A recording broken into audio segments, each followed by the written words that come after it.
Hello, everybody.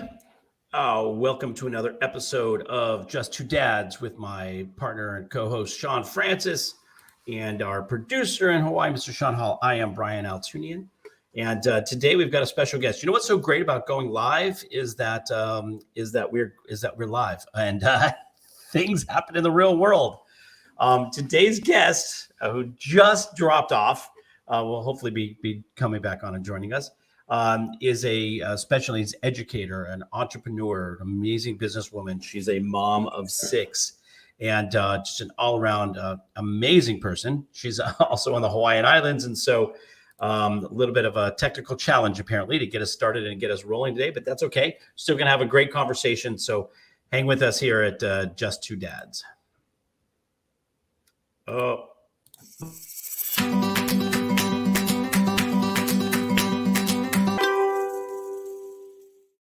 We're all off today. This is one of those days where you know what it is. You know, the problem is, Shawn, we took a hiatus last week. We took a day off last week, and it's totally thrown us off.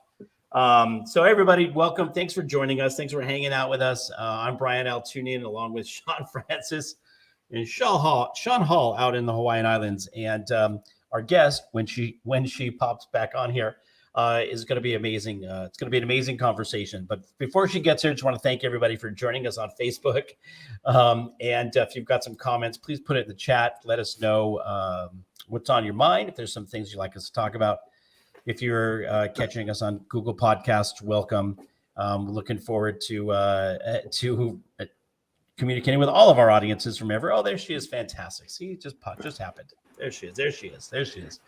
And if you're catching us on WSTX AM radio down the U.S. Virgin Islands, hello, family. We can't wait to see you all in person one of these days, hopefully someday soon.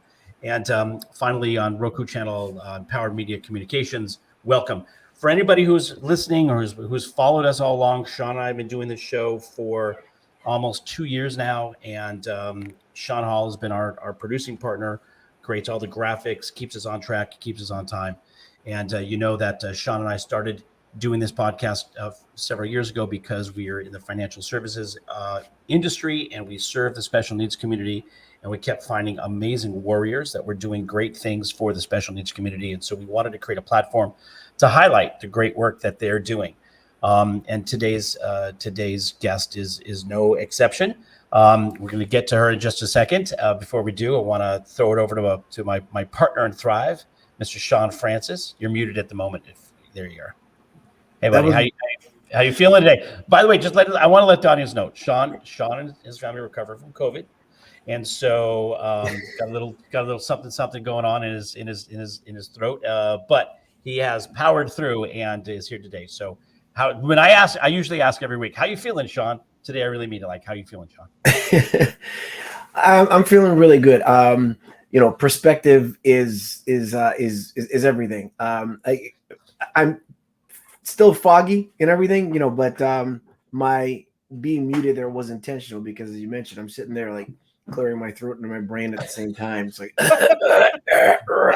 making sure that we're on mute. But I wanted to make sure that I spend as little time as I possibly can talking about me, and make sure that we get into having our guest join us. She's having some technical difficulties, but we're going to power through. This is one of the challenges that one faces when you do your show live, in addition to having it rebroadcast on other platforms. And I don't know if that's something we'll reconsider one day, but we've thrown ourselves to the wolves taking the live approach. Yeah, listen, our perspective on this is that this is life, right? This is real life. And especially when you're dealing with family members, that you've got things that you may have a meeting that's scheduled and all of a sudden you've got some sort of disruption that occurs. You've got to address that. You've got to deal with that. This is it is real life. And so we made a conscious decision to do our podcast live because it is really how we live. We could do something very polished and very, and something that others do, but that's not who we are. We're really in this because we take life as it comes at us. And so our guest is being challenged. I'm not going to say it's because it's the Hawaiian Islands, but Maybe it's the Hawaiian Islands. So she'll be on here in a second. We're gonna get a chance. We've got the spinning wheel of the death, what they call the death spiral of computer technology. But that's okay because we can talk. We can talk about her. Shawn, you want to talk about her? Yeah, most definitely. We should One of talk the about things her because she's gone now for sure. Yeah. Well, I removed her from the stream yet because she hasn't actually like gotten Okay. in and on. See, and that proved to be fortuitous and wise. Good But idea. especially coming from from the U.S. Virgin Islands, I didn't live there when my son was diagnosed, so I don't know. I don't have firsthand experience as to what services are like for those that have special needs, in that area. I know I have some familiarity with what it's like in other parts of the country because of clients that I've worked with and people in support groups I know that have actually left parts of the country to come to Southern California, where the services that are provided by the government are plentiful. And one of the reasons that we got started doing what we do is because,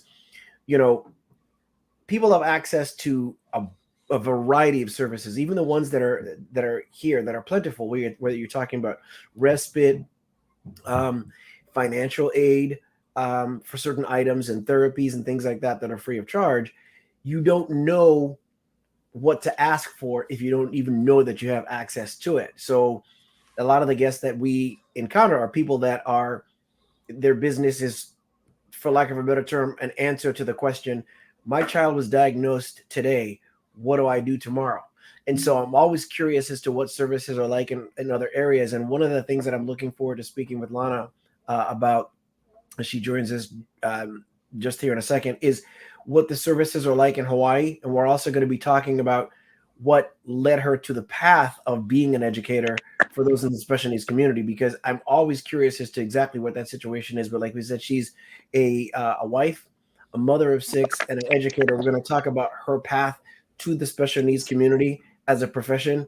And then before we wrap up, we're going to talk just a little bit about the redirection that she's taken, which is very, very similar to ours, and how that impacts people and the plans ahead. And so without further ado, after plenty ado, let me introduce Ms. Pakalana Phillips. Welcome. Thank you. Thank you, Shawn and Brian, for having me. I appreciate it. It's great to actually have you here. So you may or may not see yourself as a hero.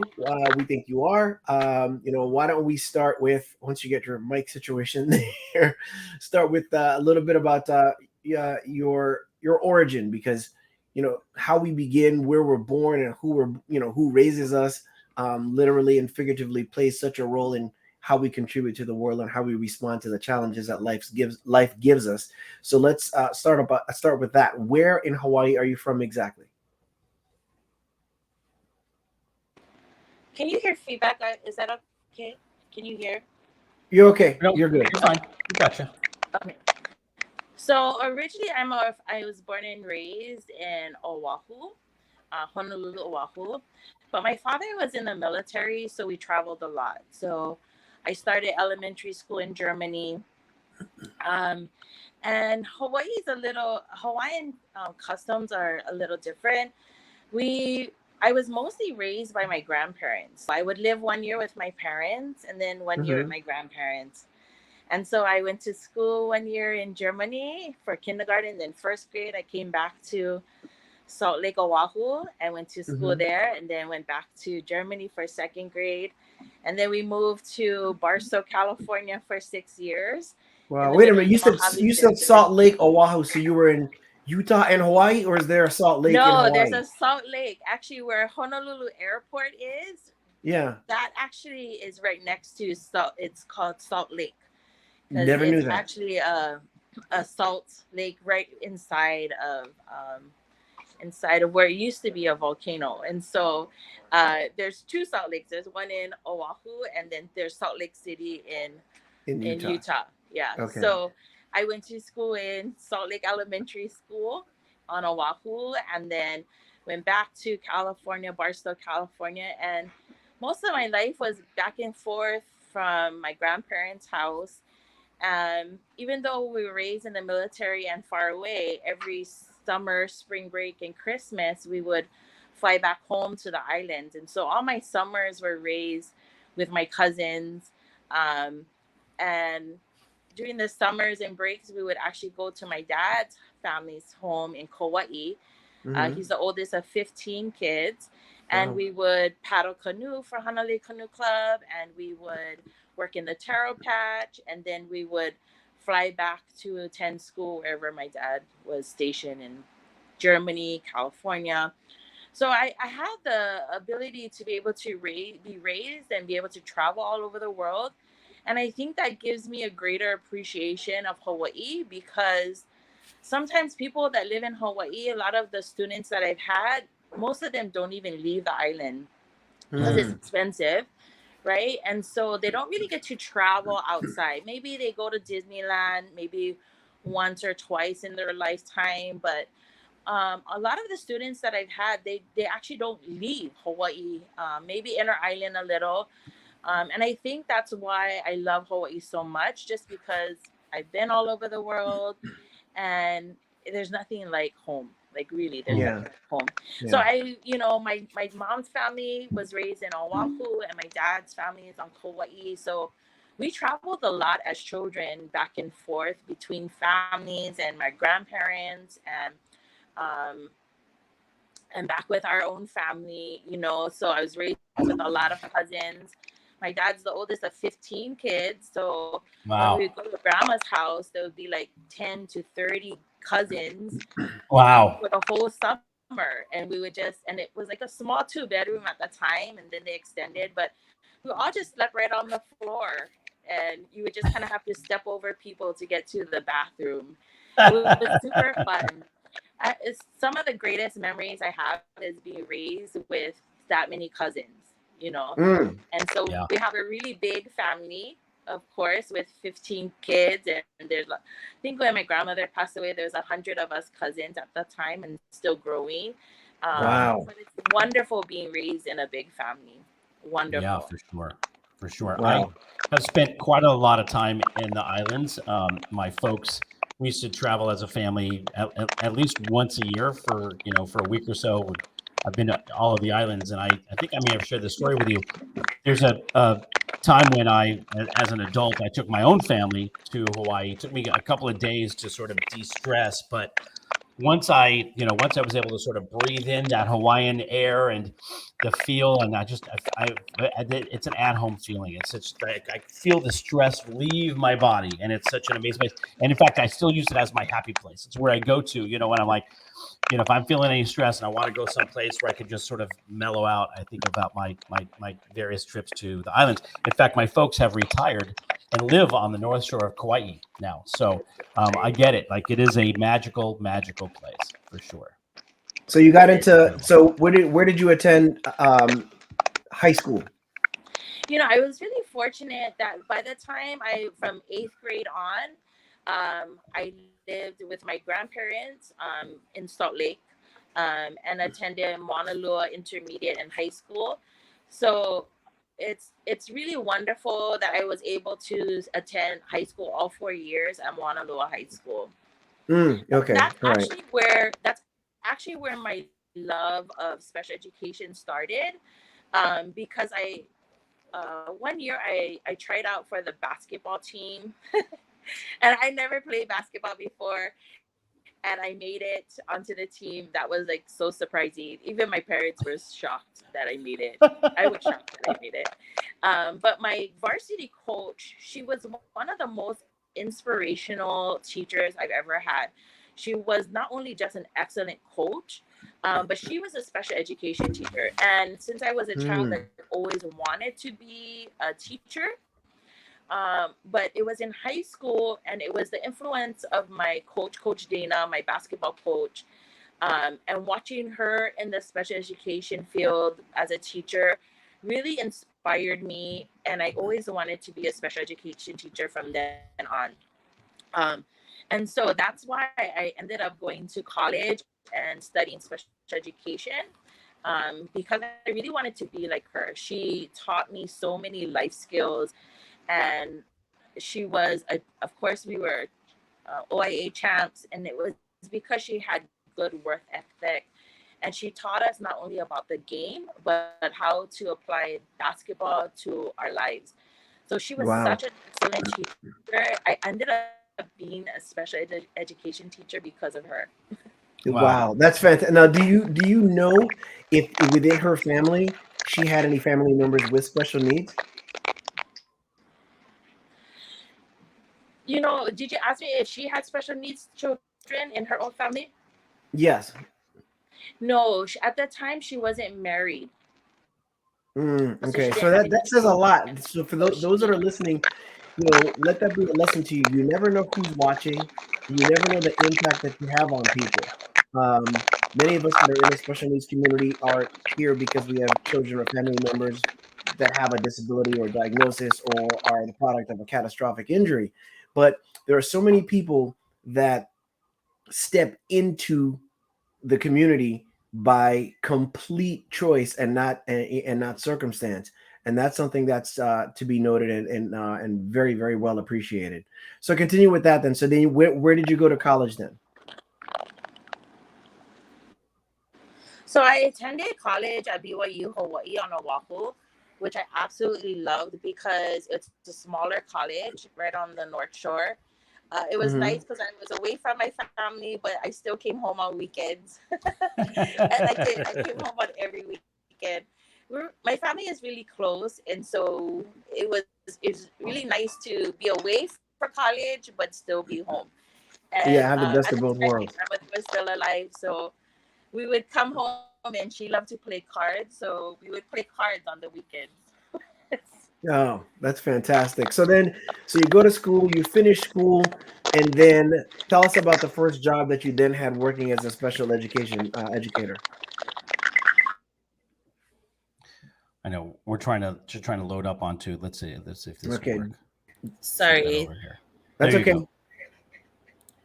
There you go. We Okay. got you. Perfect. Okay. Oh, you sound good. Oh God. We experienced technical difficulties, but it's okay. Khalil and my dad are like frantically behind the scenes trying to work. Well, whatever they did, the improvement It worked. worked. Yeah, yes. Yeah. Thank you. Okay, Shawn, ask me your question again. Sorry. Yeah, that's okay. Hold on, COVID memory. I forgot what I asked. No, just Yeah, kidding. basically. Yeah. So how did you transition from graduating college to your first Your first job, yes. job in Okay, the so special that's needs really arena? interesting because even though I went to college for special education, I actually didn't work in the field for many years later. I didn't. I When I graduated from college, I started a family, and I actually didn't start working in special education until my fourth child. Mm. So I stayed home to be with my children first. Mm-hmm. And then later on, I had to go back and get recertified to be a special education teacher. So after I had my four children, I actually went back um, to work in the special education field. And at the time, my oldest son was in kindergarten. And I worked as a EA in special education in the preschool at the school that he was at, Mm-hmm. and I loved it. I just showed up and I worked with the kids, and then I went home, which is Let me, totally different than a special education teacher. There's a lot more. yeah, let me ask you this. What do you think the children that what benefit, if any, do you think the children that you taught, and maybe even your colleagues, but more importantly, the children, got from your choosing to stay home to begin raising the kids for a period of time before, as opposed to jumping right into teaching after college? Well, I don't know if they got much benefit from it, but I got a lot of benefit from it. I think after staying home with kids, especially four kids, I couldn't wait to get to work. It gave me like a break to just kind of get out of the house. And so for me, it was a nice break. And I've always loved being with kids. And so when I first started working as a EA, I actually worked with blind and autistic children. That was Mm-hmm. really my specialty, working with autistic students. Mm-hmm. And I absolutely loved them. What's interesting is the same students that I had in preschool, I ended up being their teacher in high school. That's Wow. Yeah, fantastic. Getting to see and the then when growth. I worked at the high school, I was over graduation, so I was there when they actually graduated. Wow. It was a really wonderful experience. It's not normal that you kind of go You with get your to see the students. progression, right? Yeah, Right. So let and me ask you yeah. this then. What so one, what year are we talking about when you began doing that? And two, as I was saying before you came on, I was talking about what services are like in different parts of the country, different parts of the world. I don't know what the services are like in Hawaii. Here in Southern California, there's access to a ton of great services that are free of charge, provided that you know what they are and you know to ask for them. That's why we always talk about, people don't know about the financial tools that are available to them. That's where we come in. But what were the services like back then? And then what are they like right now in terms of what one has access to? Say someone's child is diagnosed today. Do they have access to a lot of things?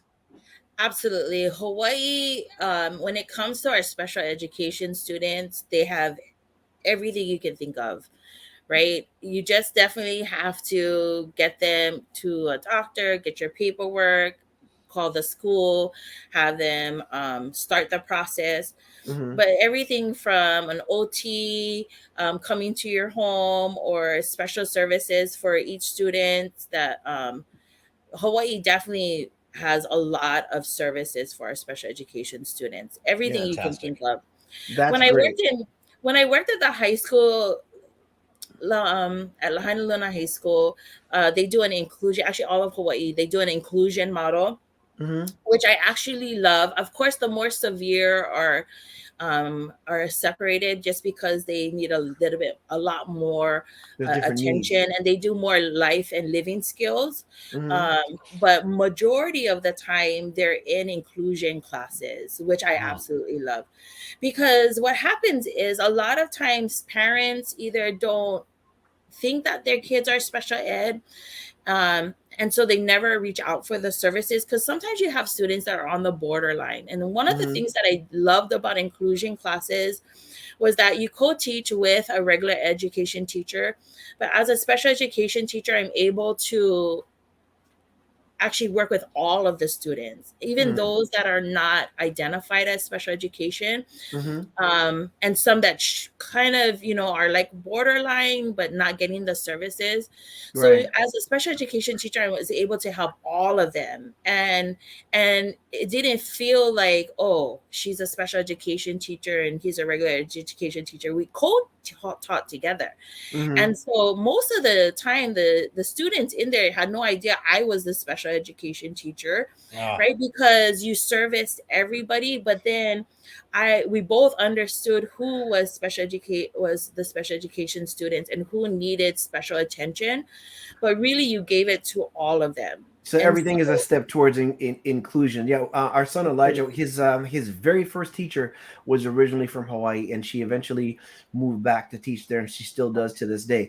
Let me ask you this: growing up in the Virgin Islands, like I was mentioning this before you came on, I wasn't a parent growing up there, obviously as a child, but then even the few years that I spent as a young adult when I moved back down there for a period of time in the 80s. So I wasn't aware of what services were available.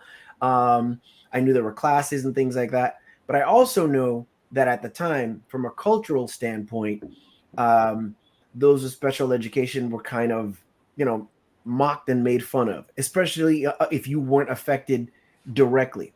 And how you were raised determined what kind of constitution you had within you to step forth and tell people that was wrong or join in and make fun as well, whatever the case might be. And from what I understand, from a cultural standpoint, there hasn't been the greatest amount of strides since that time. And I think some of that takes place in, at least just based on my experience, certain communities of color and in small communities. What is the culture like in Hawaii when it comes to that? What was it like when you were growing up, and has it changed much in terms of the inclusion or those that are quote unquote neurotypical, you know, making fun of as opposed to enjoying? Because one of the things about the challenges with children as well as the benefits is that when we're children, we believe, not only do we believe anything is possible, but we're brutally honest to a fault. Ask her the question. So let's go back to the question. So the question, Lana, is what's it like in Hawaii? What's that culture like? Is there as you said, like of course, each school has a culture in itself, right? So Hawaii, I have to say, is very included. I mean, we really include everyone. So even like when I was a teacher at Lahainaluna High School, my special education students were really loved by the students. Like even at graduation, like when I had a lot of my severe students walk across, like they would all stand up and cheer for them. Like they would always include them into things. Like even when I became a student activities coordinator for we would do assemblies and all of that, they really always went over and beyond trying to include all the special education students. Like when they would perform, the whole school would cheer. They would always try to get them involved in things. And so from my perspective as a teacher, I've always felt that the school that I was at, the students were just always loving and always wanting them to be a part of it, and really made them feel like they were part of their class and the school. Now, when I was being raised in Hawaii, everybody treated everybody the same. I mean, of course, every student has different feelings of how they're treated, but my parents used to have, they used to be foster parents for over like 15 years. And so we always had special education students living in our home. And when they went to school, they felt like they were treated the same as everyone else, everyone's special. Are you saying when you were a child growing up, your parents had special needs? They fostered kids with special needs. Absolutely. That's my amazing. Parents were given like the hardest kids because my mom is really good with children. I mean, even till today, she puts the fear of God into me. Like seriously. She's just funny. That type of mother. She's a no nonsense kind of mother. And so the state of Hawaii used to give her like the hardest kids, and my some of them are still part of our family. I have a lot of brothers and sisters that are not biological. It's because, and not only the foster kids that my parents had, there's lots of other kids that we brought home that never left our home. And so our home was full of children. There's 4 of us biologically, but our home was always full of kids. It was either kids from our friends that never went home or foster kids. Yeah. And so my mother always wanted a lot of children because she was the only child being raised by herself. And my dad it was normal because he was raised with 15. And so it was normal for the house to be full of kids. And so we have a lot of, we still call them brother and sisters, even though some of them have left our home, but they're still part of our family.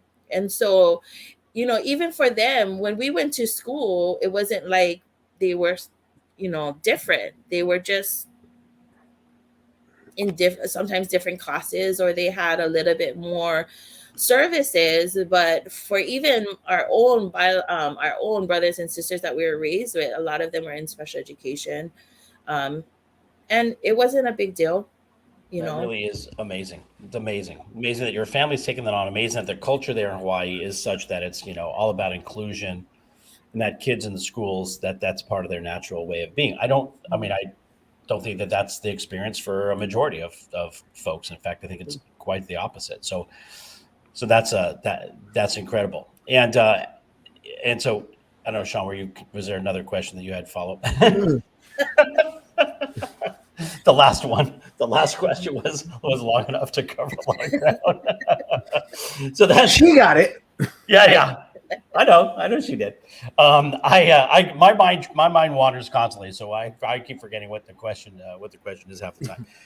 So Lana, how long did you teach in school? How long? So from 2003, and then my last year of teaching was actually this year. This was the last year Okay. of me as a teacher at the high school. How long I have you done still- it? How long was that career? How long? 2003. It's like 14. Almost 20 years.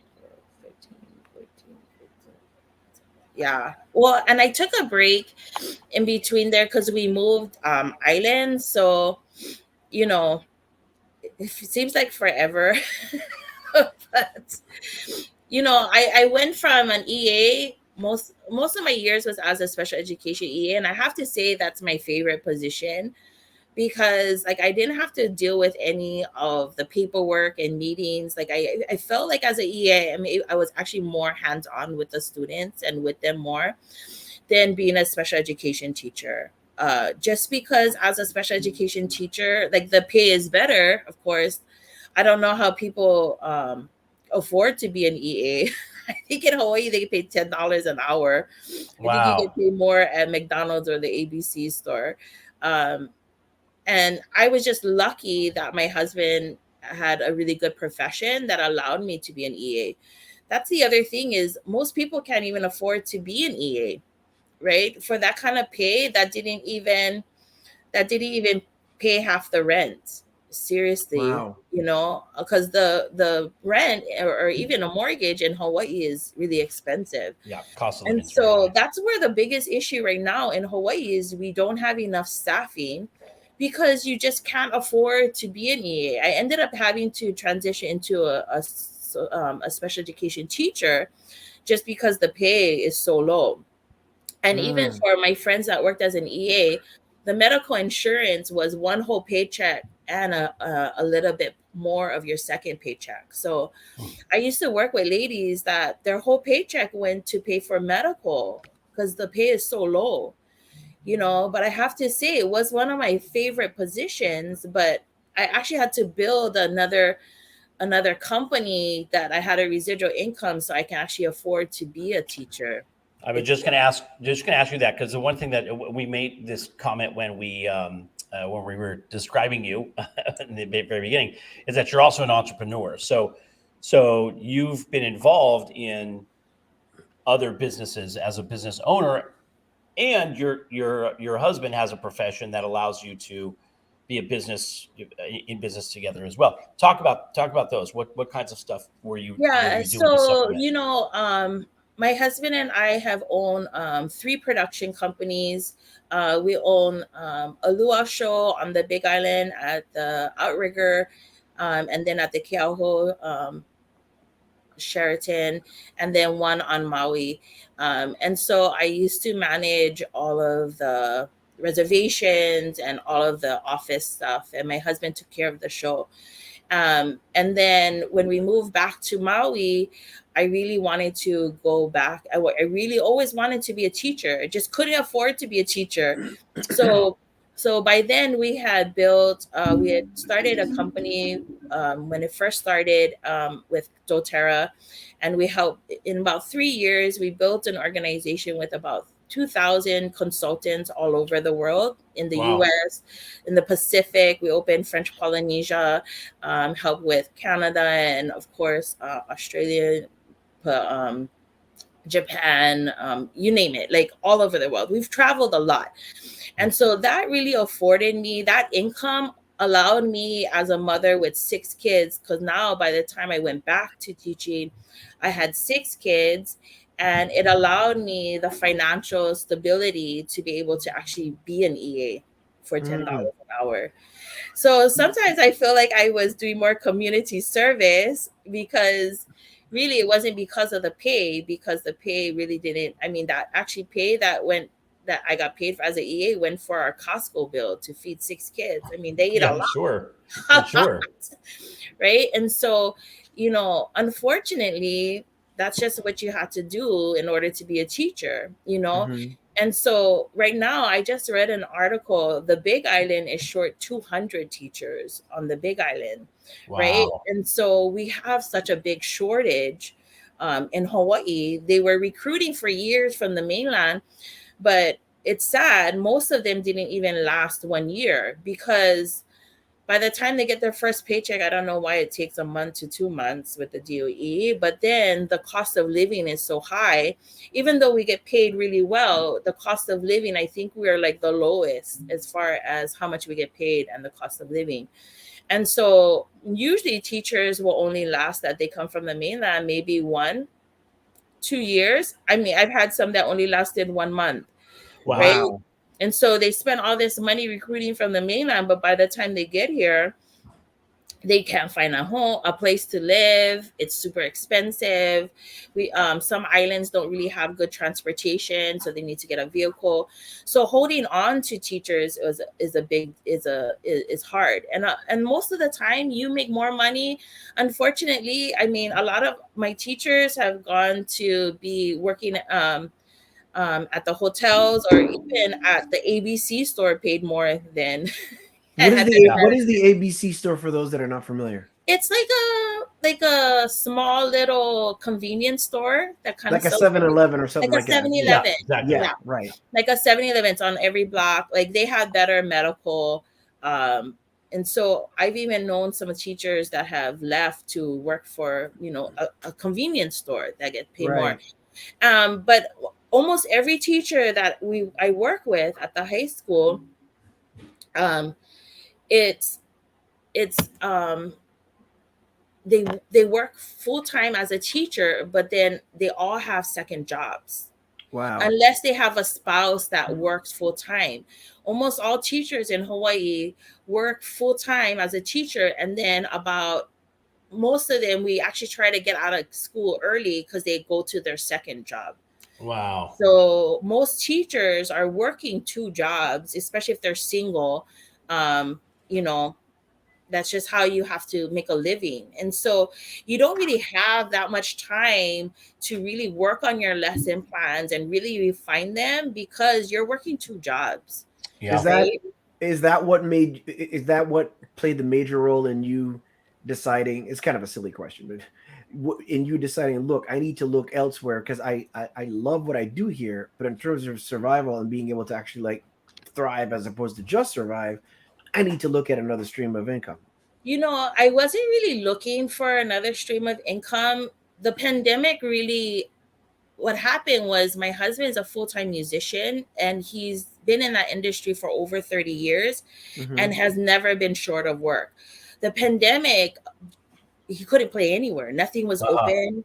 You couldn't, play there was no venues open. There was no big events. There was no restaurants open at that time.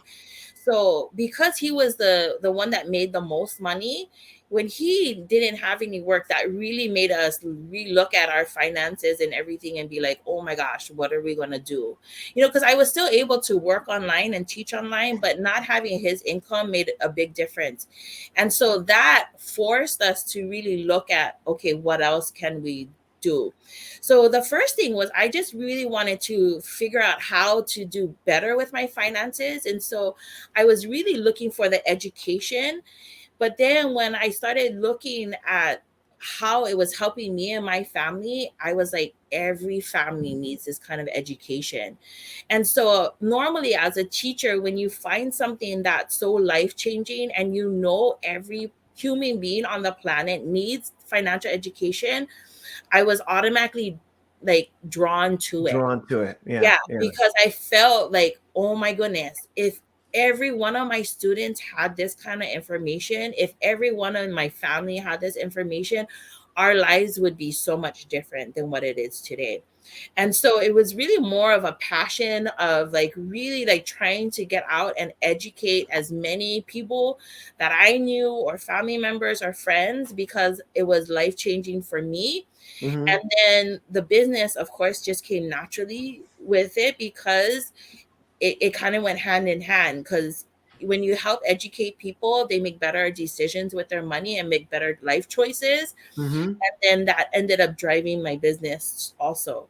But really, it was just because, honestly, I really feel if I could educate as many of our Hawaiian population, especially because most of us have never received that kind of education before, I felt that my own people would be able to rise above instead of being in mostly like the low income.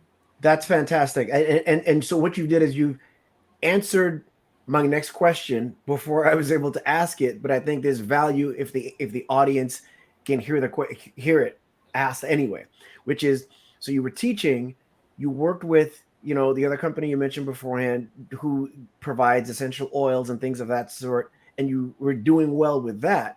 So the question was going to be, why look at the work that we do in financial services? But you answer that question, which is, you're doing well with essential oils and things of that sort, and you're able to do that virtually and build teams, around the planet.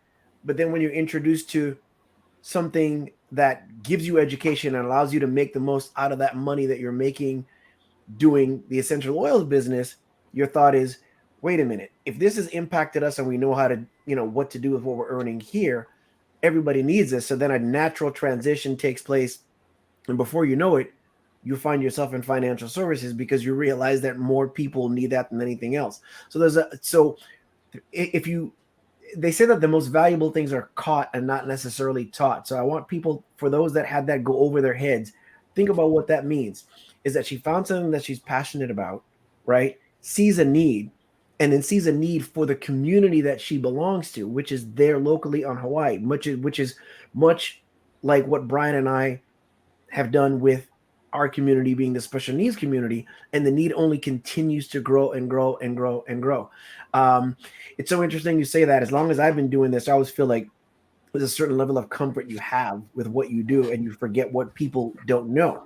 I saw I shared a post by Damon John from Shark Tank talking about the value of long-term care. And again, this is what we do. We made some adjustments of our own as a family because we didn't have those pieces in place. And as he's talking about that, it just dawned on me, that's coming from somebody else, and it's a little different. So I reshared it, and then there's people responding as though they're hearing it for the first time. But even though it's stuff I've talked about beforehand, what's the biggest lesson that you've gotten so far in this transition, working in financial services, and what you see, especially as it relates to both the Hawaiian people and the special needs community? Our biggest need right now in Hawaii is that it's housing. Like, most Hawaiians or anybody really can't afford homes. I think Maui, I think the median price for homes is like 1.2 million right now. Wow. In Lahaina, where we live, I think there's really nothing on the market that's under $1 million. And so for me, it's like, how are my kids going to afford to live here? How are my grandchildren going to be a part of living in the community that we love? They're not. Yeah. They're not. And so that's really where the passion of, like, I need to do something, right, to educate as many kids, adults as possible, because if we want Hawaiians to be able to afford to live in Hawaii, we have to financially educate them so they know how to be able to afford to even buy a home. And the Virgin Islands, you won't be able to afford to live. Yeah. The Virgin Islands has a similar situation, which is why I'm in the process of trying to, take what we do for people in the United States and Canada there as well. And so there's something to be said. If anybody's sitting at home trying to figure out where they put, purpose to dollars, think about the community that's important to you and identify what's in great and tremendous need. And Brian and I always say, like, okay, we work in financial services. We didn't create this show to promote the business that we do, but some of that invariably happens in at least promoting the education, because regardless of where you live, whether you're in Tulsa, Lahaina, St. Thomas, St. Croix, Puerto Rico, or wherever, if there's a gap between where you are and what you want to do, and how you want to live, give some consideration to the idea of, just identifying a need and being able to find a way to make, profit from that by helping other people. Ours is just one of several businesses where that's done. But at the end of the day, not just in terms of dollars, there's something to be said for, how you feel, knowing that you've made a difference in somebody's life. If you're, one of the pebbles in their path that changes the direction of their stream. Yeah, there's enough, there's enough proof, if you will, out there that, our inner beings or our callings or the things that resonate with us, our true selves, if we're called upon to serve others, in a way that fulfills us almost more than other kinds of activities that we can engage in. And I think that, Lana, from the very beginning, from your childhood and growing up and being somewhat worldly, and then, in education and helping the special needs community, and even producing the shows, and, being an entrepreneur where you're making a difference in people's lives, you're all about service. For us, that's what this platform is all about as well, is to shine a spotlight on those folks who are dedicating their lives to serving others and making a difference in the lives of those families who are dealing with special needs family members and neurotypical family members, because we know that this transcends across the board. So, it's first of all, we're fortunate enough, Shawn and I, that first of all, we get to do this business together, but that we get to do this business with people like you who, really come from a different background, different culture, but we all focus on the same end goal. So we love being in this business. We love being in this business with amazing, we call them warriors, amazing warriors such as yourself and your family. And the fact that you've involved your entire family in this, it shows that education, financial education, again, is something that all of our family members should know about, something that we can actually share with others in our communities. I wanted to touch on a story that you shared with us offline the other day. And what I want someone to get from this is, if they're struggling and they're thinking, well, if in my attempt to strive, I'm going to start a business, or I'm going to look at an opportunity or a platform that allows me to start a business, share with everyone, because you had a time when you're making good money from all these different shows and the productions that you had, but you talked about how that started with a challenge that was brought on by less than normal weather on Hawaii. Talk about that. How it affected you financially, set you back, and what it took to get past that. I think there's great value in that even story. as being an entrepreneur, I've learned a lot. Unfortunately, like, nobody went to school and they taught you how to run a business, and so Right. kind of struggling through all of that, right? Like, I didn't know how to do payroll, and I don't know anything about advertising and marketing and stuff like that. And owning your own business really, like, throws you to the wolves, and really you just kind of figure it out, right? And so the first time we opened our luau shaw on the Big Island, it just had freak weather, and it rained for a whole month straight, like every day. And we financially went right into the hole. Like, you would start the show, of course people paid, they go to eat and they ate the food, and then right before you start the show, like, it would rain, And it's all outdoors. it's outdoors. And so then you had to refund all these people, and we're like, oh my gosh, that's how we started our first business. Like, really, like, there's so many things that happens when you're a business owner, right? And having employees and all of that. And so, going through the journey of being an entrepreneur, it was really frustrating, because I told my husband, like, being an entrepreneur is you getting paid last, because you have to pay your employees or they don't show up. Mhm. But then you still have bills to pay, right? And so trying to figure out all of that as an entrepreneur, it was like, I always thought that was the American dream, to own your own business. And it's super hard. Most businesses fail within the first 5 years. Yep. But when I was introduced to WFG, and when I was able to understand how it works, I was like, oh my gosh, I don't need to have employees. I can still build a business. I can still build help other people build their business, and they get paid if they actually work. Sometimes when you're an employer, people, even if they just sit in your office and don't do any work, you still gotta pay them. Right. You still gotta pay them, right? And so the thing about it is, like, you have dreams, but you just don't know how to achieve them. And so when we started getting luau shows, like, it changed. By when the time we moved to the Sheraton, The hotel took care of the food, and all we did is the show and the reservation.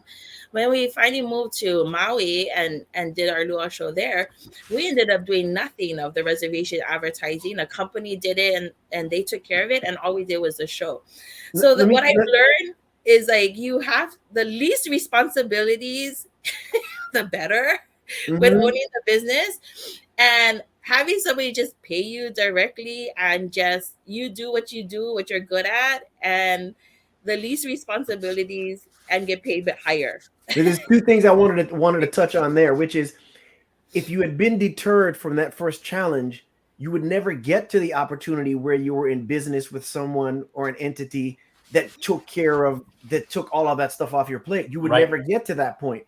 Then the And other thing I I wanted, wouldn't appreciate it either. right there you Because go. I wouldn't Exactly. appreciate it. I think a lot of people that I bring into my current business with WFG, they don't appreciate, because when you pay rent for a physical space, when you have to pay employees, when you have to do all of that, like you don't appreciate when somebody else does it for you and you don't even have to pay it. Like it's like a no-brainer. But they don't understand because they've never been there before. So for me, I love it because I've been there as a business owner and understand how much it costs to run all of that.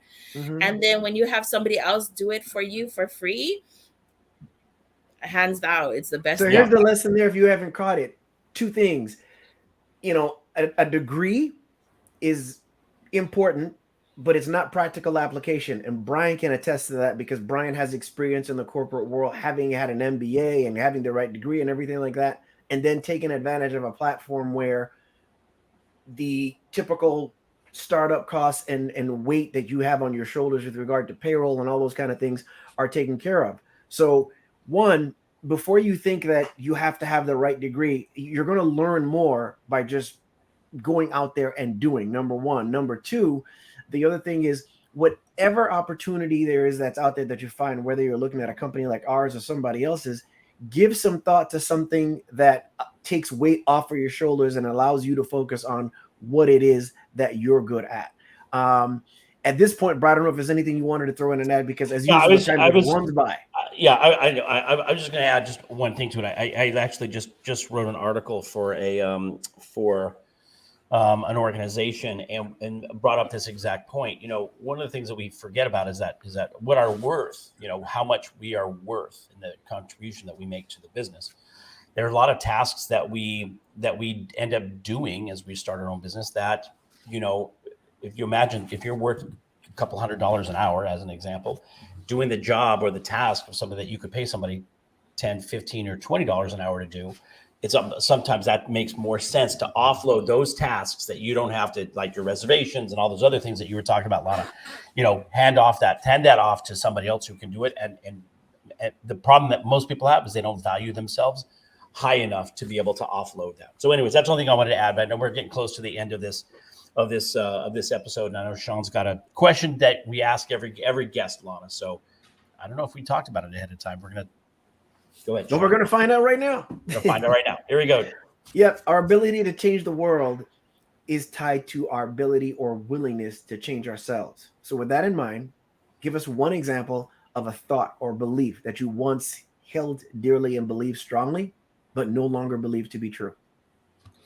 I have to say one of the biggest life-changing thoughts that I was raised with was to be successful, you had to give 100% and give it your all and hard work. Like, I'm talking about physical hard work, like being able to work as many hours as you possibly can to achieve your dreams, which I still think is still a good idea. However, there have been many professions that I've worked in, like I'm going to say education. I can work 7 days a week, right? When I used to work at the high school, I mean, there were some days that I worked 7 days a week, and I started at 7 in the morning. And because I did student activities, sometimes I didn't finish until 11 o'clock at night. However, no matter how much I pour my heart and soul into it, I still got the same pay. Right. Right. Right. So And so it was hard for me being raised, like, being raised by, working hard, working on the land, and, being taught by my parents and grandparents to give it your all doesn't necessarily mean that's going to achieve your financial goals. I get that. So in other words, hard work doesn't always equal great pay, which is what you used to Yeah. think. And so one of the things that I've learned over the years is to be able to leverage my time. And my time is one of the most precious things that I have, especially being a Absolutely. mother of 6 and being involved in community and doing a whole bunch of community projects and fundraisers and activities that benefit my community.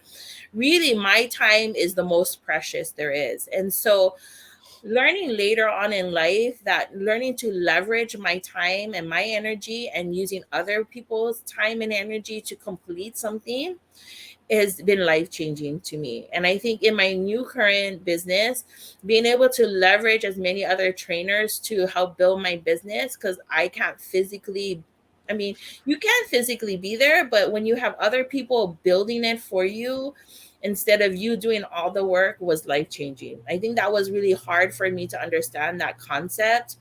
But most wealthy people, they leverage other people's time and money, and they're not working 7 days a week. Right. Leverage That's resources. fantastic. That's the key. Beautiful. Yeah. Beautiful. And so that's the biggest change that I've seen, even in my own life, in life in general, is just that concept was hard for me to get over, because I'm like, no, I have to do it myself. And Right. not necessarily. You need to find other people that are just as passionate as you and have them join with you the cause, because the more people you have join in with your cause, the more people you're able to help. That's fantastic. Where can people get in touch with you? What's your social media handle, and where can they find you? We want to make sure we put that up on the screen. I'm not a big social media. I try to be. I wish I was better, but you can look on my Instagram. I think it's Pakalana at Pakalana P, or Facebook Pakalana Chandler Phillips. You can always reach out and contact me, or message me. But I wish I was better on social media. I think I have to ask my kids all the time, like, how does mom do this? And they're like, oh my gosh, mom. Yeah, that's hilarious. Well, wife, entrepreneur, educator, mother of 6, you kind of have your hands full. So if you're not on social media, that's probably okay. You're probably doing all right. So as we wrap up this episode, thank you, Lana, so much for being here. And I'm sorry about the technical difficulties we had in the very beginning, but we got it smoothed out and it's all worked out fine. And as we wrap up our episode, I always say to folks, empathy and love is important. When you see somebody's situation, you don't know what they're going through. So don't be judgmental. Give yourself a minute. Take into consideration what they may be going through. Have some empathy. And if you look at the world through the lenses of love, the world will be a better place. And so thank you. Thanks, Shawn Hall, for always being our stalwart back in Hawaii to keep us on track. He's blowing us up. It's time. So we're wrapping up. So before we do that, I'm going to throw it to Shawn. But thank you again, Lana, for being our guest. And then Shawn, thank you, Shawn and Brian. Most welcome. It was great to have you here. We just want to make sure that we continue to add value to people that take the time to watch this, whether you're joining us live or looking at it after the fact. On our YouTube channel or wherever you get your podcasts. Make sure that you like, subscribe, and feel free to make a comment and give a review. We put time into putting this out there, and for those that have taken the time to do that, we really appreciate it. We want to impact as many people as we possibly can. I want to thank everyone that takes the time to watch this, doing it live or otherwise. I want to, as always, thank the women in my life without whom I would not be. That means my amazing mom, Jan, and my wife, Laura. And just remember that, wherever you are, people want to be seen. They want to be heard. They want to be. They want to know that they matter, and they want to be loved. And we all need and want the same thing. So it should be easier for us all to get along. But let's make sure we try and do that. Be more childlike and less childish. Questions have much more value than statements. And if you're watching this, wherever you might be, we love you. Thank you, everybody.